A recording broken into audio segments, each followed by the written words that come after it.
Hello friends, तो हमारी Uttar Pradesh GK की इस सीरीज़ में आज हम पढ़ेंगे उत्तर प्रदेश का प्राचीन इतिहास।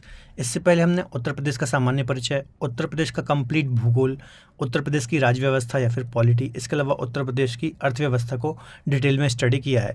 तो यदि आपने मेरे यूपी जीके के प्रीवियस वीडियो नहीं देखे हैं तो आप हमारे यूपी जीके की प्लेलिस्ट में जाकर के सारे वीडियो को देख सकते हैं। इसके अलावा दोस्तों जो भी हमारे ये वीडियो लेक्चर रहेंगे वो आपके उत्तर प्रदेश के जितने भी कॉम्पिटिटिव एग्जाम्स होते हैं सभी एग्जाम्स के लिए काफ़ी ज़्यादा बेनिफिशियल होने वाले हैं। तो दोस्तों जो प्राचीन इतिहास आज हम पढ़ेंगे इसको हमने 2 पार्ट में डिवाइड किया है। तो पहले आज हमारा इसका पार्ट 1 होगा और पार्ट 2 इसका बाद में आएगा। चलिए आज का हमारा टॉपिक रहेगा उत्तर प्रदेश का प्राचीन इतिहास या फिर एंशियंट हिस्ट्री। तो पहले इसकी हम पूरी थ्योरी डिस्कस करेंगे और थ्योरी के बाद लास्ट में हमारा एक महत्वपूर्ण एमसीक्यूज का सेक्शन रहेगा। तो चलिए स्टार्ट करते हैं आज का टॉपिक। देखिए, प्राचीन काल में गंगा के मैदान में स्थित उत्तर प्रदेश का क्षेत्र मध्य देश के नाम से जाना जाता था। ठीक है, तो प्राचीन काल में या फिर प्राचीन इतिहास की हम बात करें तो जो हमारा उत्तर प्रदेश वाला रीजन है, यदि आप बोलें हिमालय के दक्षिण से लेकर के यहाँ पर विंध्य पर्वत तक का क्षेत्र, खासतौर पर जो उत्तर प्रदेश वाला क्षेत्र है, सरस्वती नदी आप यदि पश्चिम में देखेंगे तो उस रीजन तक ये पूरा क्षेत्र मध्य देश के नाम से जाना जाता था। ठीक है, इसके अलावा यदि हम प्राचीन इतिहास को देखें तो हम 3 भागों में डिवाइड करते हैं। जैसे हम पूरे इतिहास को 3 भागों में पढ़ते हैं, प्राचीन, मध्यकालीन और आधुनिक, उसी प्रकार से प्राचीन इतिहास को भी हम यहाँ पर 3 भागों में डिवाइड करते हैं। एक होता है प्रागैतिहासिक काल, इसे हम पाषाण काल भी बोलते हैं, क्योंकि इस समय जो मानव था पत्थरों पर बहुत ज़्यादा डिपेंड था, जितने भी इसके टूल्स वगैरह होते थे वो सभी पत्थरों के होते थे। फिर होता है एक आद्य ऐतिहासिक काल, इसके अंतर्गत आप सिंधु घाटी सभ्यता को पढ़ते हैं। इसके अलावा एक और होता है ऐतिहासिक काल या फिर इसे हम लौह युगीन सभ्यता भी बोलते हैं। अब देखिए, प्रागैतिहासिक में भी 3 पीरियड हमें पढ़ना है, पुरापाषाण, मध्य पाषाण और नवपाषाण। इनको भी हम यहाँ पर डिटेल में डिस्कस करेंगे। इसके अलावा आद्य ऐतिहासिक काल में हमें हड़प्पा सभ्यता पढ़ना है, इसे हम काशी युगीन सभ्यता भी बोलते हैं। इसके अलावा ऐतिहासिक काल में वैदिक, महाकाव्य काल, महाजनपद काल, मौर्य काल, गुप्त काल, तो ये सभी चीज़ें हम यहाँ पर ऐतिहासिक के अंतर्गत पढ़ेंगे। इसके अलावा दोस्तों जो प्रागैतिहासिक काल है यह वह टाइम पीरियड था, इस टाइम पीरियड में दोस्तों लिपि नहीं थी कोई, है ना, मतलब हमें जो भी साक्ष्य मिले हैं वो सब टूल्स मिले हैं, पत्थरों के जो भी हथियार वगैरह बनाए जाते थे वो सारी चीज़ें मिली है। इस टाइम पीरियड में कोई लिपि नहीं थी, है ना, मतलब कोई भी चीज़ हमें स्क्रिप्ट के रूप में लिखे हुए रूप में नहीं मिली है। इसके अलावा जो आद्य ऐतिहासिक काल है इसके अंतर्गत हम हड़प्पा सभ्यता को पढ़ते हैं। तो इस टाइम पीरियड में लिपि तो थी, है ना, लिपि थी, लेकिन इसे पढ़ा नहीं जा सका है। ठीक है, तो आपको याद रखना है आद्य ऐतिहासिक काल ऐसा था, यहाँ पर हमें लिपि तो देखने को मिलती है लेकिन अभी तक हमने इसको पढ़ा नहीं है। ठीक है, इसके अलावा जो ऐतिहासिक काल है ये वो टाइम पीरियड था जहाँ हमें लिपि भी प्राप्त हुई है, इसके अलावा उसे पढ़ा भी जा सका है। ठीक है, चलिए अब एक एक करके हम इनको डिस्कस करते हैं। तो पहले हम बात करते हैं प्रागैतिहासिक काल, इसे हम प्री हिस्ट्री भी बोलते हैं। तो देखिए, इस काल में मानव लेखन शैली से अनजान था और पाषाण निर्मित उपकरणों पर पूर्णतः निर्भर था, इसलिए इसे हम पाषाण काल भी बोलते हैं। तो अभी मैंने आपको बताया ये प्रागैतिहासिक काल था, है ना, इसमें जो मानव था पूर्णतः पाषाण या फिर पत्थरों पर डिपेंडेंट था, क्योंकि उसके जो भी टूल्स वगैरह होते थे वो पत्थरों के ही होते थे। इस समय तक कोई ना धातु की खोज हुई थी ना किसी अन्य चीज़ की खोज हुई थी, इसलिए हम इसे स्टोन एज या फिर पाषाण काल भी बोलते हैं। रॉबर्ट ब्रुसफोर्ड पहले ऐसे व्यक्ति थे जिन्होंने 1863 में तमिलनाडु के पल्लवरम नामक स्थान पर औजारों की खोज की थी, इसलिए इन्हें भारत में प्रागैतिहासिक खोजों का जनक भी कहा जाता है। ठीक है, अब इनका आपको नाम याद रखना है, रॉबर्ट ब्रुसफोर्ड। ठीक है, कई बार यहाँ से एग्जाम में क्वेश्चन बनता है। ये पहले ऐसे व्यक्ति थे, इन्होंने तमिलनाडु में एक जगह है पल्लवरम, इन्होंने यहाँ पर पहली बार प्रागैतिहासिक कालीन, ठीक है, जो भी टूल्स वगैरह थी उनकी खोज की, इसलिए इनको भारत में प्रागैतिहासिक खोजों का जनक भी कहा गया। ठीक है, आगे डिस्कस करते हैं। इस काल को हम 3 भागों में डिवाइड करते हैं। तो अभी मैंने आपको बताया था कौन कौन से हैं, पुरापाषाण, मध्य पाषाण और नवपाषाण। इनको भी हम एक एक करके डिस्कस करेंगे। तो सबसे पहले हम बात करते हैं पुरापाषाण काल की। देखिए, पुरापाषाण कालीन जो भी हमारे यहाँ स्थल हैं कौन कौन से हैं, तो उत्तर प्रदेश में बेलन नदी घाटी, इलाहाबाद, लोहदा नाला, सोनभद्र और चकिया चंदौली। तो ये 3 स्थल हैं हमारे यहाँ पुरापाषाण कालीन। ठीक है, तो आपको तीनों याद रखना है। अब आपको एग्जाम में यहाँ से क्वेश्चन कैसा मिलेगा कि इनमें से कौन सा स्थल पुरापाषाण कालीन है ना, तो हो सकता है एक ऑप्शन आपको पुरापाषाण कालीन इनमें से एक दे दे और 3 कोई अन्य दे दे, तो कैसा भी क्वेश्चन यहाँ से बन सकता है। तो आपको याद रखना है बेलन नदी घाटी, लोहदा नाला, चकिया चंदौली। चलिए आगे बात करते हैं। बेलन नदी घाटी के पुरा स्थलों की खोज प्रोफेसर GR शर्मा तथा 2 अन्य सहयोगियों RK वर्मा और VD मिश्र के निर्देशन में हुई थी। ठीक है, तो आपको ये नाम भी याद रखना है, प्रोफेसर G.R. शर्मा, ये इलाहाबाद विश्वविद्यालय के प्रोफेसर थे। ठीक है, तो इनका नाम आपको याद रखना है। इन्होंने खोज की थी बेलन नदी पुरास्थलों की। इसके अलावा 2 सहयोगी भी इनके R.K. वर्मा और V.D. मिश्र हैं।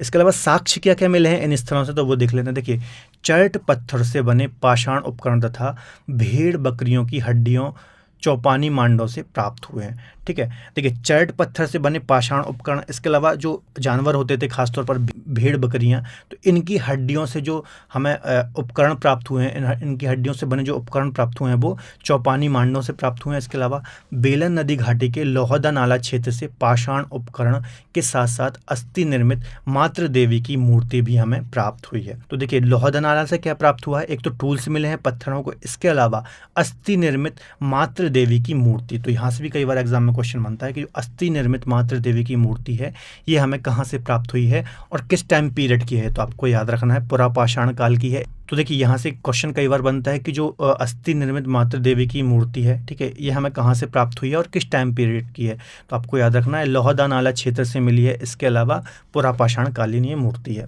चलिए आगे बात करते हैं हम मध्य पाषाण काल की। इसका टाइम पीरियड देखें तो 10,000 ईसा पूर्व से लेकर के 4,000 ईसा पूर्व तक है।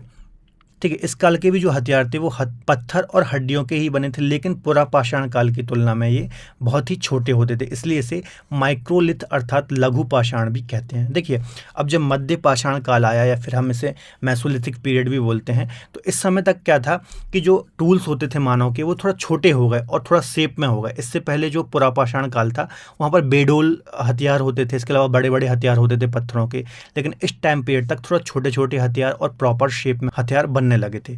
ठीक है, इसी कारण से इसको हम माइक्रोलिथ बोलते हैं या फिर लघु पाषाण काल भी बोलते हैं। ठीक है, अब देखिए स्थल कौन कौन से हैं, तो सराय नाहर राय, महदरा, दमदमा, ये सब प्रतापगढ़ के अंतर्गत आते हैं। इसके अलावा सुहागी घाट मिर्जापुर और चौपानी मांडो और लेखरिया प्रयागराज, तो ये सभी मध्य पाषाणकालीन साइट हैं। इसके अलावा जो मध्य पाषाण काल था, ठीक है, इस समय तक जो मानव था वो मछली पकड़ने लगे थे, शिकार करने लगे थे, ठीक है, खाद्य सामग्री को एकत्रित करने लगे थे, ठीक है, और जो मानव द्वारा प्रारंभिक जो साक्ष्य मिले हैं पशुपालन के वो भी इसी पीरियड में हमें मिले हैं। इसके अलावा तीर कमान का भी यहाँ पर आविष्कार हो चुका था। तो ये कुछ पॉइंट भी आपको नोट डाउन हैं। अब यहाँ से देखिए, जो मध्य पाषाण काल से जो हमें पुरातात्विक साक्ष्य मिले हैं उनको हम थोड़ा डिस्कस कर लेते हैं। देखिए, एक सराय नाहर राय जो कि प्रतापगढ़ में है, यहाँ से हमें स्थायी निवास के साक्ष्य मिले हैं। ठीक है, तो एग्जाम में क्वेश्चन बनेगा स्थायी निवास के साक्ष्य हमें किस साइट से मिले हैं, तो आपको पता होना चाहिए सराय नाहर राय। इसके अलावा इस काल के मानवों के द्वारा एक दूसरे पर आक्रमण और युद्ध करने के प्रारंभिक साक्ष्य भी हमें यहाँ से मिले हैं। ठीक है, तो मानवों के द्वारा एक दूसरे पर आक्रमण करने के, इसके अलावा युद्ध के साक्ष्य भी यहाँ से मिले हैं। इसके अलावा 15 समाधान यहाँ से हमें प्राप्त हुए हैं जिनमें मृतक का सिर पश्चिम की ओर था। ठीक है, तो क्या क्या मिला है यहाँ से, सराय नाहर राय काफ़ी ज़्यादा इंपॉर्टेंट साइट है मध्य पाषाण काल की। तो देखिए, यहाँ पर एक तो हमें स्थायी निवास मिला है, इसके अलावा प्रारंभिक तौर पर जो युद्ध के हमें प्रमाण मिले हैं वो यहाँ से मिले हैं। इसके अलावा 15 शवाधान भी हमें यहाँ से प्राप्त हुए हैं जिनका सिर पश्चिम की ओर था। तो ये सारी डिटेल आपको याद रखनी है, इंपॉर्टेंट है। इसके अलावा एक साइट है महादहा, यहाँ पे स्त्री पुरुष के शवाधान हमें प्राप्त हुए हैं। दमदमा से श्रृंगार उपकरण प्राप्त हुए हैं। चौपानी मांडो से मृद भांड और नरकंकाल प्राप्त हुए हैं। लेखहिया से हमें सर्वाधिक नरकंकाल प्राप्त हुए हैं। इसके अलावा सुहागी घाट की गुफा जो मिर्जापुर में है, यहाँ से हमें मध्य पाषाणकालीन चित्र भी देखने को मिलते हैं। तो दोस्तों, ये सारे जो साक्ष्य हमें अलग अलग साइट से देखने को मिले हैं आपको याद होने चाहिए, एग्जाम में क्वेश्चन आते हैं। अब हम बात करते हैं नवपाषाण काल की। तो देखिए, इस काल से संबंधित प्रथम प्रस्तर उपकरण उत्तर प्रदेश में टॉन्स नदी घाटी से सर्वप्रथम ली मैसूरियर ने प्राप्त किया। ठीक है, अब मुझे सबसे पहले आप कमेंट में आंसर दीजिए, टॉन्स किसकी सहायक नदी है ना, नदियों वाले चैप्टर में हमने पढ़ा है। ठीक है, तो सर्वप्रथम जो उपकरण प्राप्त हुए तो वो टॉन्स नदी घाटी से ली मैसूरियर के द्वारा प्राप्त हुए। इसके अलावा कुछ इसके जो स्थल हैं या फिर साइट्स हैं वो कौन कौन सी हैं, तो देखिए बेलन नदी घाटी स्थित कुलडीहवा और महगढ़ा, इसके अलावा पंचो ये प्रयागराज में है, तो ये कुछ साइट हैं। इसके अलावा लोहरादेव संत कबीर नगर, तो ये कुछ साइट आपको याद रखना है जो कि नवपाषाण कालीन है। इसके अलावा पुरातात्विक साक्ष्य की बात करूँ तो कुलडीहवा से धान की खेती के प्रमाण मिलते हैं, लोहरादेव से श्रृंगार सामग्री मिलती है और महगढ़ा से पशुवाड़ा हमें प्राप्त होता है। तो ये सभी साइट हैं और जहाँ जहाँ से कुछ हमें प्रमाण मिले हैं तो ये भी आपको याद रखना है ना। जैसे एग्जाम में क्वेश्चन बन जाएगा जो पशुवाड़ा है वो हमें कहाँ से प्राप्त हुआ है, तो महगढ़ा से प्राप्त हुआ है। इसके अलावा पूछ लेगा महगढ़ा कौन सी साइट है, तो नवपाषाणकालीन साइट है। तो ये सभी आपको ऐसी प्रकार से याद होना चाहिए कि किस काल की ये साइट है, इसके अलावा कौन से साक्ष्य यहाँ से हमें प्राप्त हुए हैं। चलिए आगे बात करते हैं ताम्रपाषाण काल की, है ना। देखिए इस काल में मानव को तांबे का ज्ञान हो चुका था। सर्वप्रथम इसी काल में बड़े बड़े गांवों की स्थापना हुई थी। इसके अलावा चित्रित भांडों के अवशेष भी हमें प्राप्त होते हैं। तो देखिए ताम्रपाषाण काल इसको बोलते ही इसलिए हैं क्योंकि इस समय तांबे का आविष्कार हो चुका था, ठीक है, इसलिए हम इसे ताम्रपाषाण काल बोलते हैं। और बड़े बड़े गांवों की भी स्थापना इस टाइम तक हो चुकी थी। इसके अलावा चित्रित भांडों के अवशेष भी हमें इस टाइम पीरियड से प्राप्त होते हैं। चित्रित भांड मतलब बर्तन, ऐसे बर्तन जिसमें चित्र बने हुए थे, जैसे आप यह इमेज में देख सकते हैं। इसके अलावा उत्तर प्रदेश के गंगा यमुना दोआब में ताम्रपाषाण कालीन संस्कृति को गौरिक मृदभांड संस्कृति भी कहा जाता है, ठीक है। गंगा यमुना दोआब क्षेत्र, यहाँ पर जो ताम्रपाषाण कालीन संस्कृति थी उसको गौरिक मृदभांड संस्कृति भी कहा जाता है। सीधा सा एग्जाम में क्वेश्चन बन जाएगा कि गौरिक मृदभांड संस्कृति किसे कहा जाता था, तो आपको पता होना चाहिए जो गंगा यमुना दोआब में ताम्रपाषाण कालीन संस्कृति थी उसे ही गौरिक मृदभांड संस्कृति भी कहा जाता है। अगला है यहाँ पर, पहली बार इसकी खोज बसौली बदायूं तथा राजपुर परशु जो कि बिजनौर में है नामक स्थान पर हुई, ठीक है। तो पहली बार जो इस टाइम पीरियड की खोज हुई थी वो बसौली बदायूं और राजपुर परशु जो कि बिजनौर में है, तो इन जगहों पर हुई थी। इसके अलावा साक्ष्य क्या क्या मिले हैं तो वो देख लेते हैं। देखिए मेरठ, सहारनपुर, मुजफ्फरनगर, बुलंदशहर आदि में ताम्रपाषाण कालीन संस्कृति के हमें प्रमाण मिलते हैं। तो ये नाम आपको याद रखना, मेरठ, सहारनपुर, मुजफ्फरनगर, बुलंदशहर। इसके अलावा बांदा, मिर्जापुर, इलाहाबाद से भी हमें कुछ स्थल या फिर साइट यहाँ पर प्राप्त होती हैं। इसके अलावा जो पूर्वी उत्तर प्रदेश है, खैराडीह और नरहर, यहाँ से भी हमें ताम्रपाषाण कालीन स्थल प्राप्त हुए हैं। और संडवा, वीर, राजपुर से भी हमें कुछ यहाँ पर साइट्स प्राप्त होती हैं या फिर कुछ साक्ष्य प्राप्त होते हैं। तो ये सारे जितने भी नगरों के नाम हैं ये सब ताम्रपाषाण कालीन साइट्स हैं, तो आपको याद रखनी है, इंपॉर्टेंट है।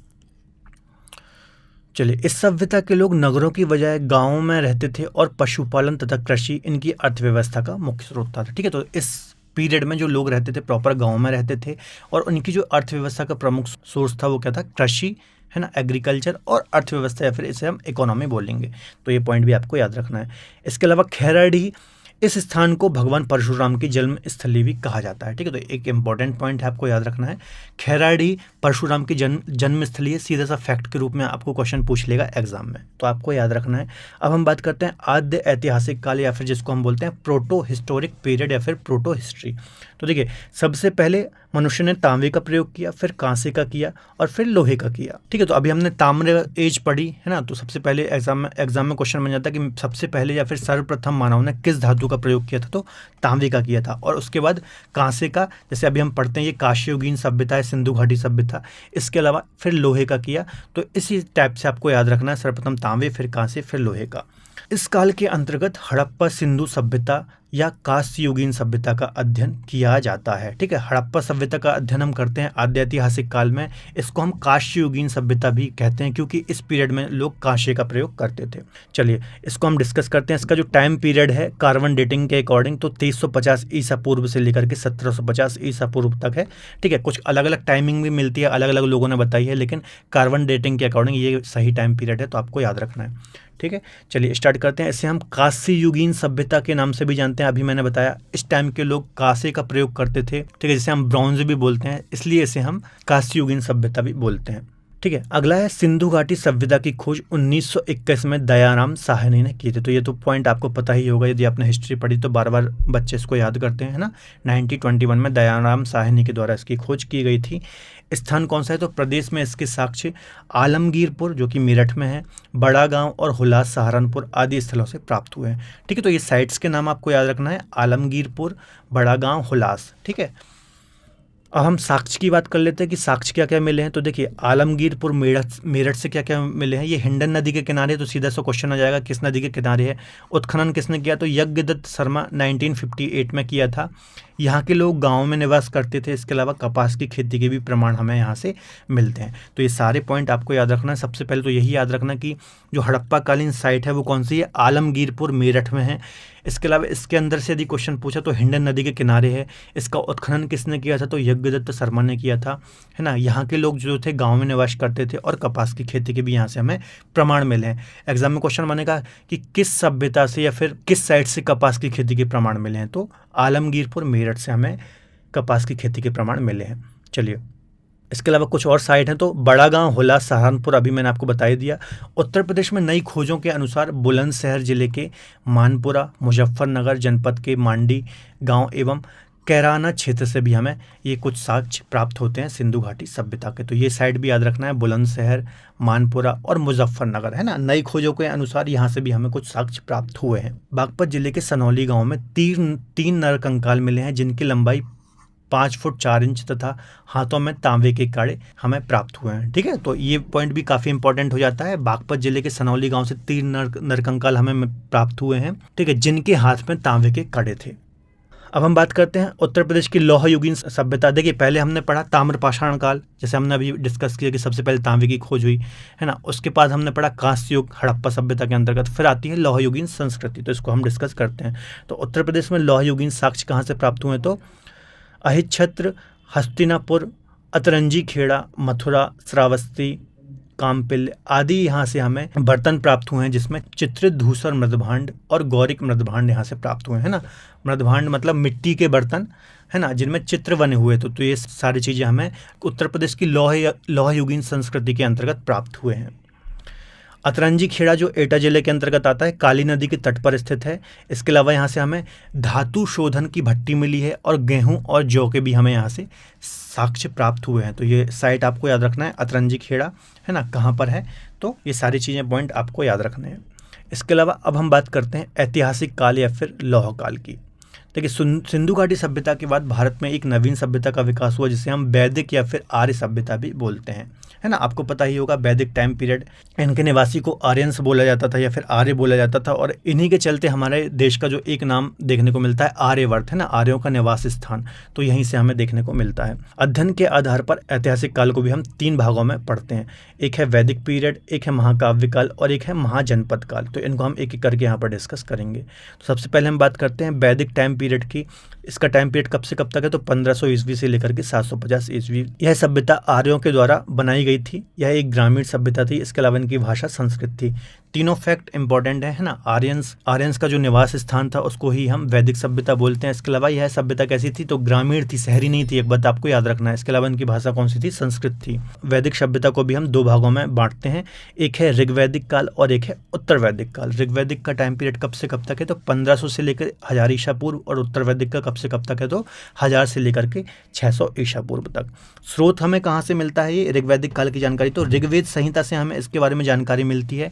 इसके अलावा इसका क्षेत्र कौन सा था ऋग्वैदिक टाइम पीरियड का? तो पंजाब और सिंधु क्षेत्र तक ये सीमित था। और उत्तर वैदिक काल कहाँ से कहाँ तक था? इसको ही हम मध्य देश के नाम से जानते हैं। वर्तमान उत्तर प्रदेश तक इसका विस्तार था।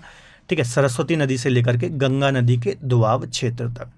ठीक है, इसके अलावा मध्य देश में कुरु एवं पंचाल जैसे विशाल राज्य थे। तो ये पॉइंट इंपॉर्टेंट है। जो उत्तर वैदिक टाइम पीरियड था इसमें कुरु और पांचाल ये राज्य हुआ करते थे।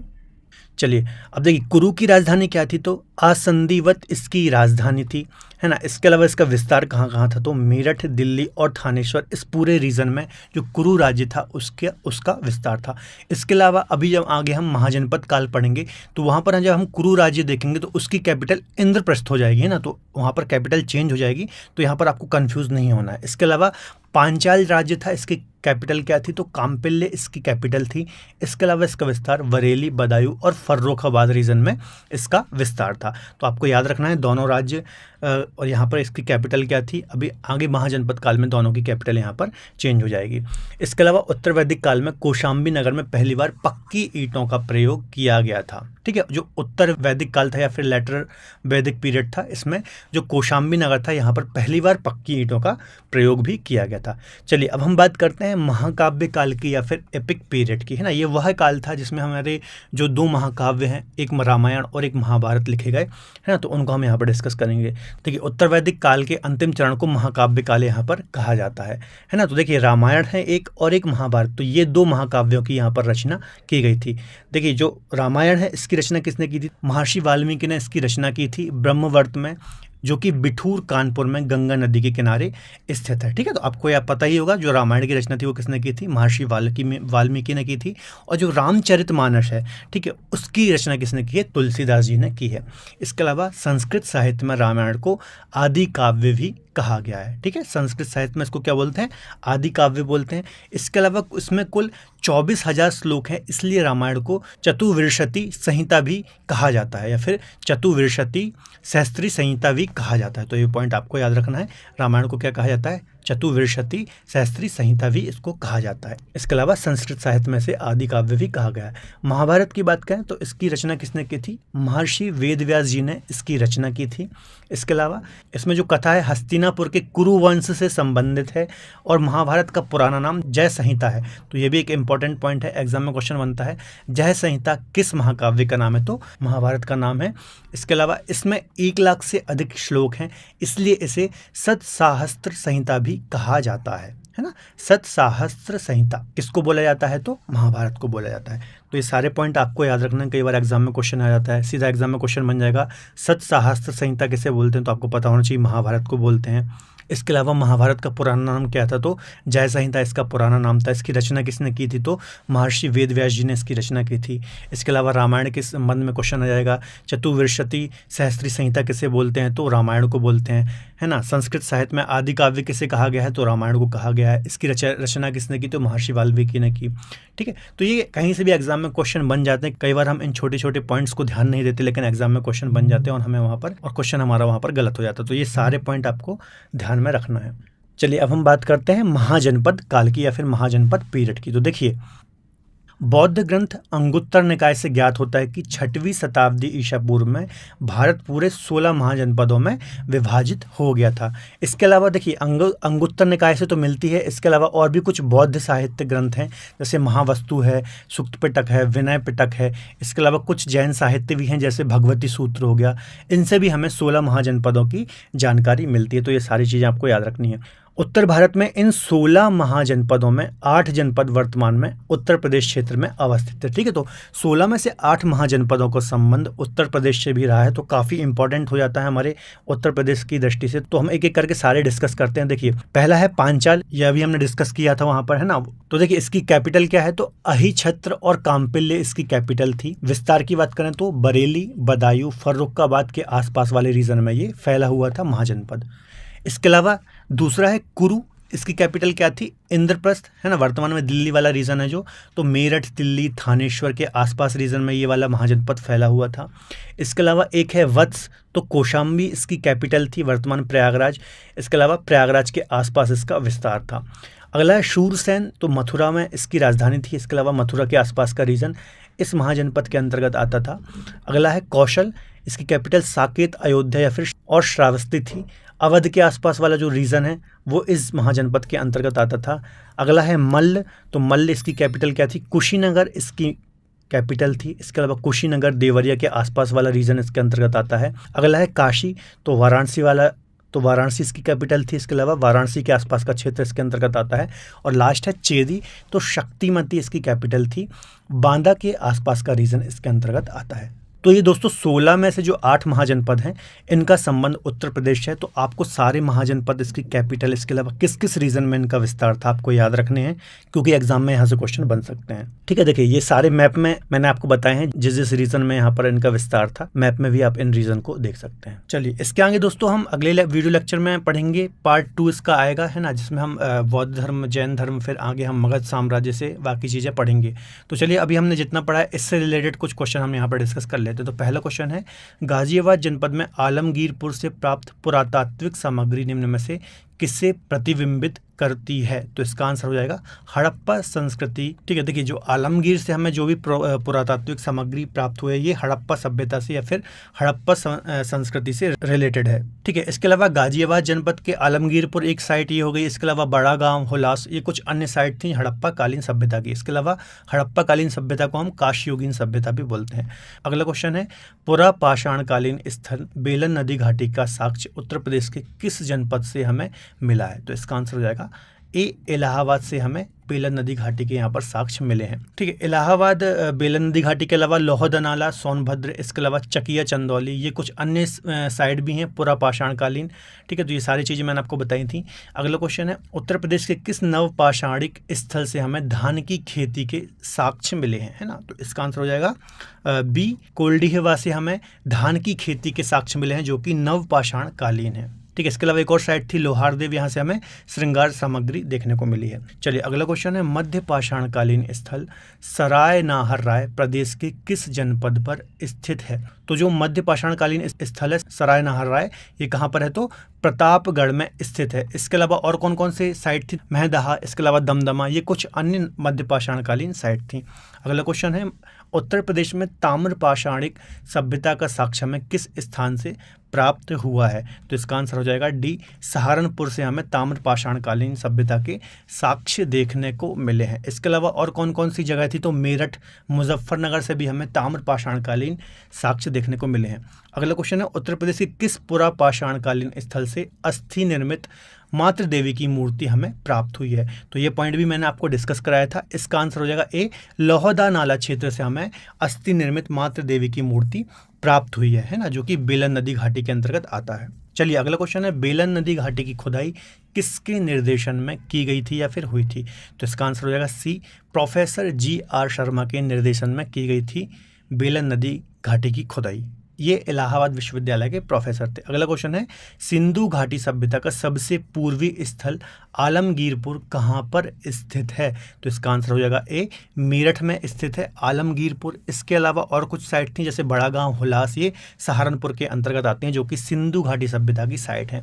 अगला और लास्ट क्वेश्चन है आज का, 16 महाजनपदों में से कितने महाजनपद वर्तमान में उत्तर प्रदेश में स्थित हैं? तो इसका आंसर हो जाएगा डी, 8 जो महाजनपद हैं वो उत्तर प्रदेश में स्थित हैं 16 में से। कौन कौन से हैं 8? फटाक से बता देता हूँ, पांचाल, कुरु, वत्स, सूरसेन, कौशल, मल्ल, काशी और चेदी। तो ये 8 महाजनपद वर्तमान में उत्तर प्रदेश में स्थित हैं। तो दोस्तों ये थे 9 महत्वपूर्ण एमसीक्यूज क्वेश्चन। ये इसका चूंकि पार्ट फर्स्ट था है ना, तो यहाँ पर मैंने कम क्वेश्चन रखे हैं। इसके अलावा पार्ट सेकंड भी बहुत जल्दी इसका आएगा प्राचीन इतिहास के अंतर्गत।